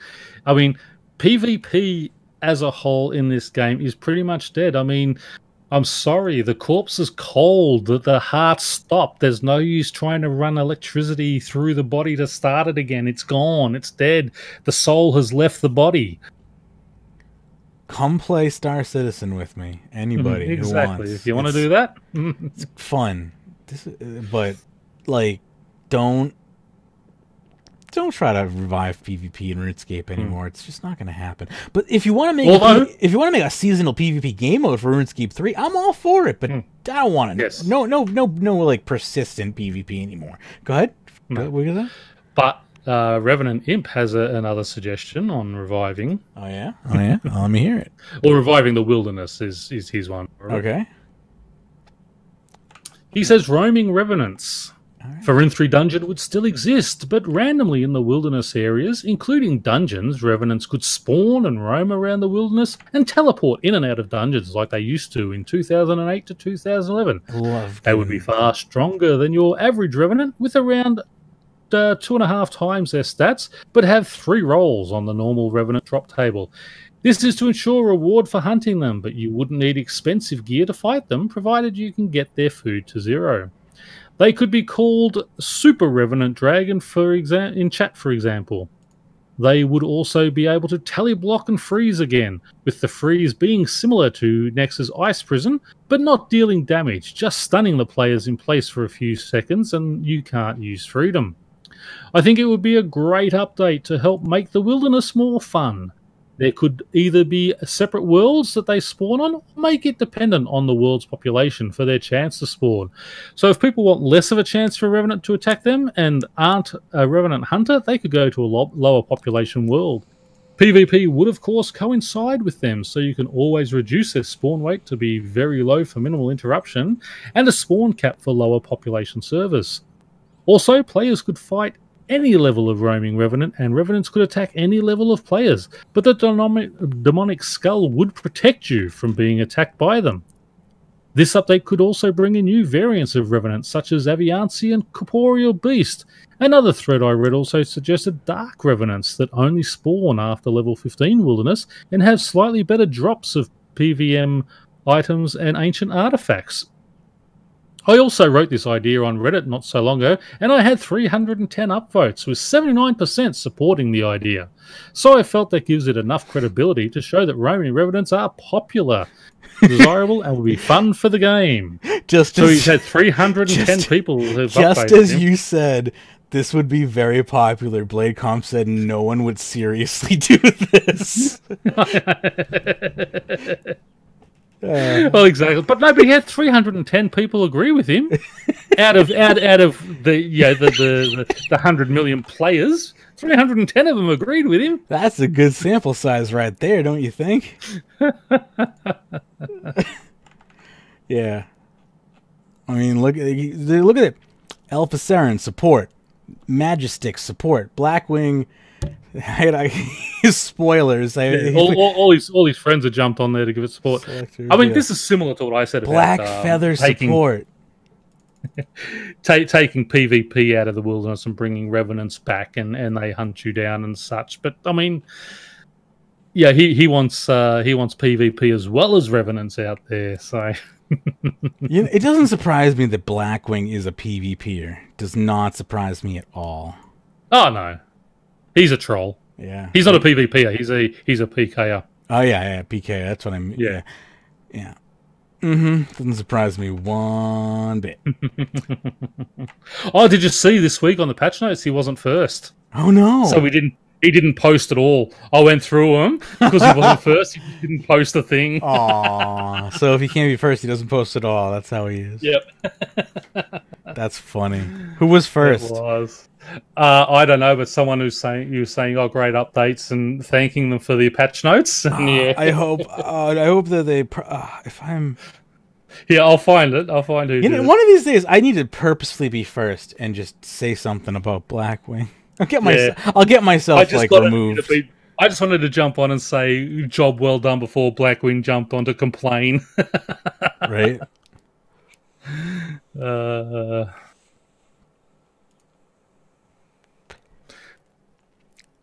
first up was Rick Ornack, who said, "Nice stuff." And Sub-Zero says, "Aye, very nice patches." Okay. You need...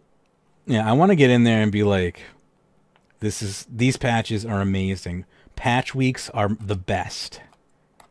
Patch weeks dominate. Patch weeks rule! This wasn't a patch week. Parcels from the Hedge No.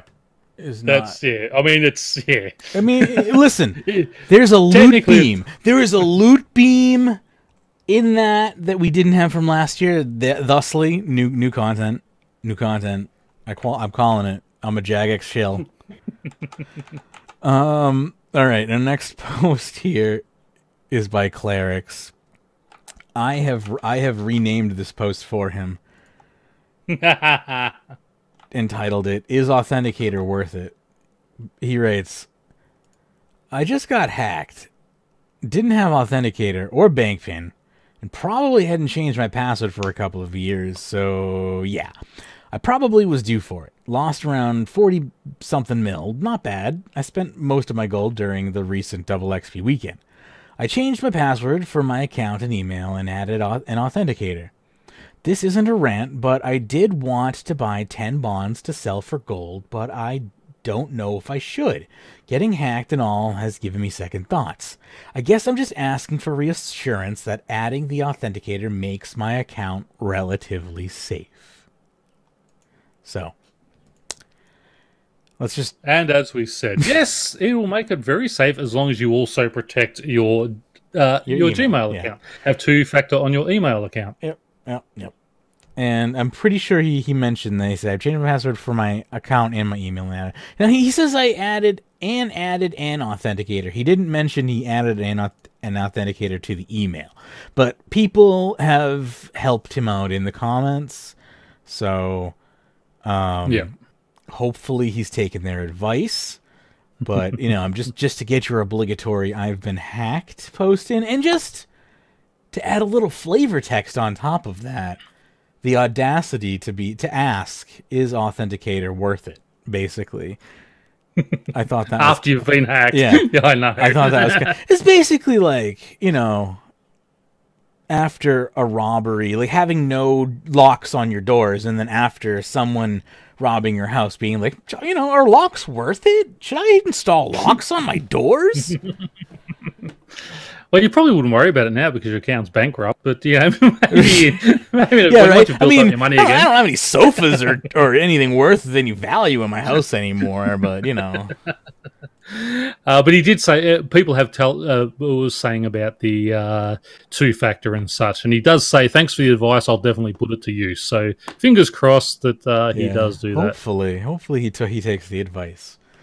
Yes. And then you'll be relatively safe as long as you don't fall for any phishing attacks. There are some fairly sophisticated phishing attacks now that can remove authenticator, but let's not go there. This is not Security Weekly. Moving along, we have here another interesting post that I thought was really cute. This is good. So, I don't know how long... I assume this was just born out of ignorance, but maybe this is... because, we just had the recent change with mining and smithing, so we have the new gem rocks and whatnot. But this is just silly and gullible. So... person number 1 here asks, is there different RNG on different worlds? Actually, yes. What we can do, he's crossed out the names, but they do have just the titles like the Quackers and all that, so we can read out their title, can't we? You can, but everyone has different colors as well. Everyone's color-coded as well. Okay. So Green here just asks, is there different RNG on different worlds? And Purple here says, 142 is the best I've heard of.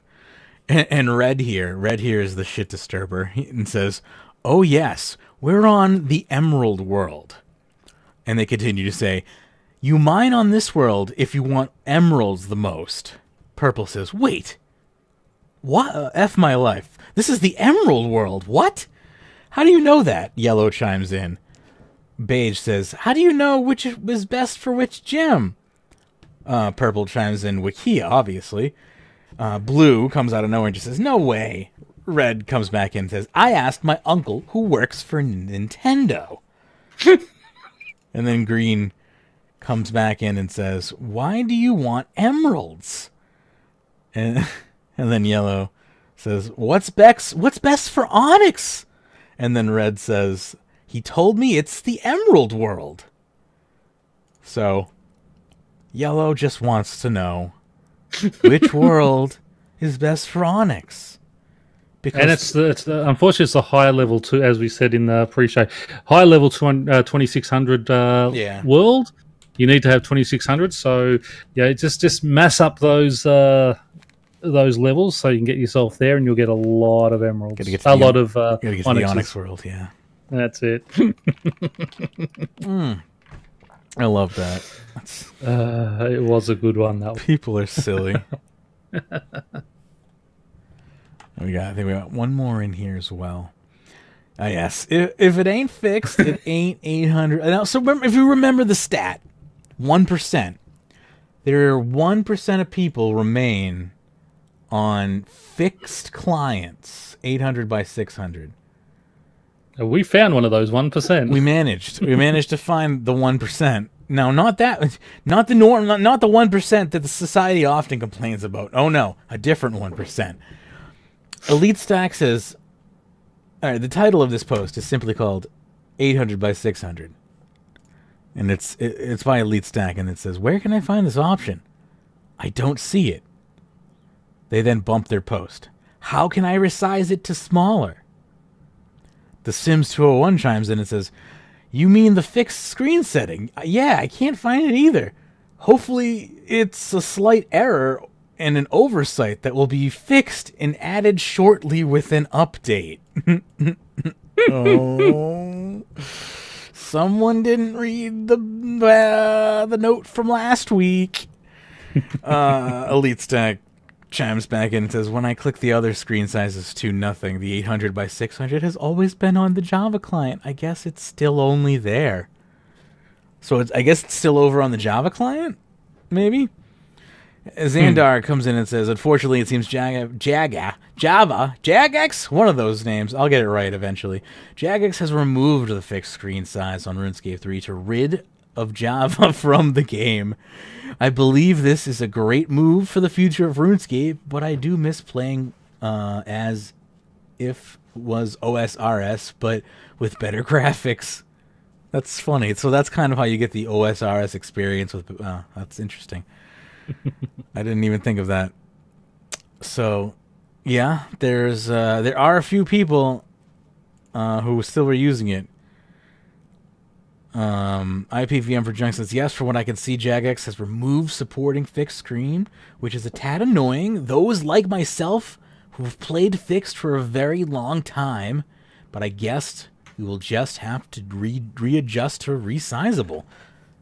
And you know what? And I applaud that attitude. You know, that's progressive. You know, you got to move on. Life moves, and you have to move as life moves. So I mean, that's just there's an actual discussion. Someone saying thanks for the unnecessary headache. Life is an unnecessary headache. All headaches are unnecessary. Have you ever had a headache and said, thanks for the headache? This was a necessary headache. No. Skill Dragon's best. Fixed screen is best Windows mode, whatever, seen the whole game, because if you're multitasking, that window is best because it's very simple to use and it's small, but now resizable. Windows on small size is shit because interface is hiding game screen behind. Oh, God. He's just thrown a whole lot of words there, but I think I think it threw him into psychosis. Oh, I know, but the thing is, you can adjust you can still make that fixed screen size yourself. Yeah, then it takes a little bit of work and playing around, but it's going to change every time. Well, I mean, maybe it doesn't. Maybe Windows remembers the screen window. Actually, No. When you like, I have mine set up, but if I have it, one of my ones is a smaller version of it, so I've got all the chats for, we're doing the podcast, so I can have the Twitch chat and all that open and things like that. So that's number 4. I just click number 4 on my thing, and bang, it minimizes it all up into that corner, and I've got everything else going. So I like it. But it's just very funny that all these people, it's just like, come on, seriously? Right? Thank you for the follow, this girl. Appreciate it. Yeah. Wow. I mean, it's definitely. I mean, it's like they don't. This is a growing pain, right? Like this is just part of the evolution of the game. They don't call it growing euphoria. It's called growing pains for a reason. Like it's going to hurt a little bit if you were using this setting. Like it's just it's you're gonna be a little uncomfortable as you adjust. But once you adjust, it'll just be like second nature. That's the beauty of the human mind. Is once we adapt, we adapt. It's our brains just make everything around us like second nature. Like that's the beauty of the human mind. We have that ability. Anyway, I mean, that's our last post, I think. Yeah, go ahead. Yeah, if you go to the last post on that, Mod Shawnee actually put something out that says, "Hey, everyone, I want to make this post to make you all aware of an update coming next Monday," which is obviously today, which will remove the fixed mode option from RuneScape. Why? Fixed mode obviously restricts the game to 8 by 600, which is a 4 by 3 aspect, a feature only used by the 1%, as we read earlier. We wanted to let you know ahead of time so you're all fully aware of what is coming on Monday and aren't surprised. What if I still want to play that ratio? You can, of course, select resizable mode to make a window 800 by 600 if you still love playing that resolution. So basically exactly what I said. Just make one yourself. Yeah, it's not the end. It's never the end of the world, especially, with computers, there's always a second option. And that's the beauty of technology. And there's always the assimilation of the human mind. You'll always be able to kind of readapt to your new, slightly different environment. It's not the end of the world. All right. I think that's all of our notes for today. Did we blast through them all? It is. Wow. I think we did. Good for us. And I forgot to mention at the start of the show as well, I got 120 fishing. Good for yesterday. You. I did tell you in the pre-show. You did, yeah. But congrats, second best skill in the game now. Mm-hmm. And I'm at 500k away from attack and strength, hitting 120 as well. Very nice. Very nice. Moving on up. I don't know. I'm moving on up in agility. That's my goal. I'm thinking. How far away are you now? I'm 5.7 million from 119, and I'm 15.5 million just from overall 120. So I'm like a 99 away from 120, basically. Okay. I'll be done this week. Yeah. If I want to be. I just, If you're not glasses shopping again. Yeah, it's like if I can sit in front of the computer without being interrupted by an emergency. And here's another thing: is like I could also be using the RuneScape client, my mobile device. I could be playing on the road and stuff. I get so stressed and I get so hyper focused on her that I don't have time to play the game. Of course. Yeah, she just takes up so much of my attention. Yeah. My poor grandmother is she's so needy. But, that's dementia. That is what it is. That's right. You gotta make sure you're watching carefully there. Yeah. But, yeah. Anyway, this has been a good show. I'm glad we were able to pull one together, and we will be back on Friday to do it again and try to get back on a regular schedule. Hopefully there will be no emergencies. And, yeah. As far hopefully there's some, yeah. Listen, all you trolls out there, get some good posts out happening. Stop whinging about stone spirits. Yeah. We all know your Stop feelings. the stone get spirit some real memes. Stuff. Yeah, start putting real memes on Reddit and start writing actual quality posts so I can debate you without you here. on my show. Anyway, what was I going to say? That I just confused myself slightly. You're going to say we're always in the right, and you are wrong if you don't agree. I'm gonna once I hit 119 agility, I'm thinking about just streaming. I want to start streaming in the mornings again. Agility, just to try and bang it out, hopefully. But we'll see what happens. We will see what happens. Anyway, yeah. In the meantime, you can find us on social media. Facebook.com/RSWeekly is our Facebook page. At RSWeekly on Twitter.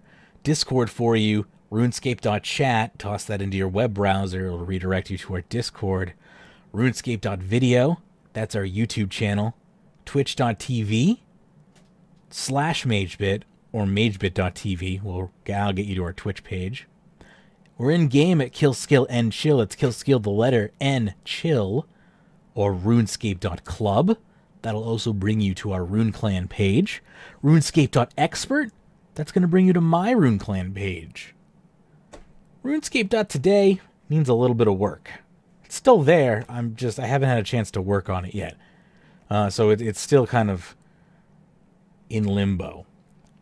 But it's there. I urge you to take a look at magebit.me if you want to support my personal projects. There's tons of micro blogs.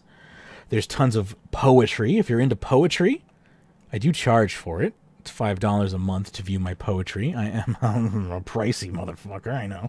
Damn it, I just made this podcast explicit. I'm also working on a heartfelt dementia project for my grandmother and her memorial, which could be years from now, but hey, it's an audio log project, which you could support as well. Tons of other stuff over at magebit.me. It's non-RuneScape related stuff. What else we got going on? Patreon.com/RuneScape for our pre-shows. We had a good pre-show this morning. It's a fun one. I didn't do very good on documenting the notes on it, I'm not going to lie. But there was still a decent pre-show. We had fun. I think we laughed a lot more at the Emerald skit in the pre-show than we did in the main show because it was the first time we saw it. But you'll be able to check that out at patreon.com/RuneScape if you are so inclined. Or if you're so inclined to just shoot me some cash, you can do that at paypal.me/RSW. Anyway, if you missed any of this show and you want to catch it on rerun, you can do that because I am going to put this on rerun right now. Or, I suppose, I will find someone to raid. If I can do that. I promised I would try to find someone to raid this time. I'm glad you remembered that because I forgot all about it until you said it. That's the hard part. Is actually trying to find. I don't know if I actually have anyone. I'll just find someone in the RuneScape category, perhaps. Maybe. I don't know. I'll just pull up my client here. Browse. RuneScape. None of my friends are streaming at the moment. Otherwise, I would just raid one of them. And thank you to our 2 new followers today as well. Indeed, yes. I wasn't I gotta log into my dashboard in Streamlabs. 3 new followers, actually. Yeah. That's something I should really get in the habit of, is remembering to thank people at the end of the show. We had Discgirl, we had RS Danny subscribing via Twitch Prime, Invoked Mercy followed. We had we had a couple new Patreon subs as well this month. I don't know if people want me to announce their Patreon just gives straight up names. So at the $10 tier, it's a perk. You know your name's going to be announced. I don't know if people want their names to be announced at lower tiers. Anyway. What was I going to do? Was I going to end the show? Oh, yeah, I was looking for someone to raid. I got distracted, didn't I? I was looking for the RuneScape category. Because normally it's... Here, there's the old school RuneScape category, but no one's ever streaming on the RuneScape category anymore. That's the problem, right? It's not high up. Who we got here? We got Damp Cat. We got You Got Lit Up. We got RS Sunday. All-Star 9. I don't know. Good old Couchy. Like, Couchy needs me to raid, right? That would be funny. Alright. Alright. I got some... Let's raid someone with, like, no viewers, huh? Let's raid Smoke Sauce RS. They only have 2 viewers. Alright, here we go. Smoke Sauce RS. We are going to raid them in 10 seconds. Here we go. Thank you very much for the show, Pyrnassius, and thank you for everyone in the audience. If you want to stick around for reruns, that will happen as well, or you can head over into the raid. Enjoy.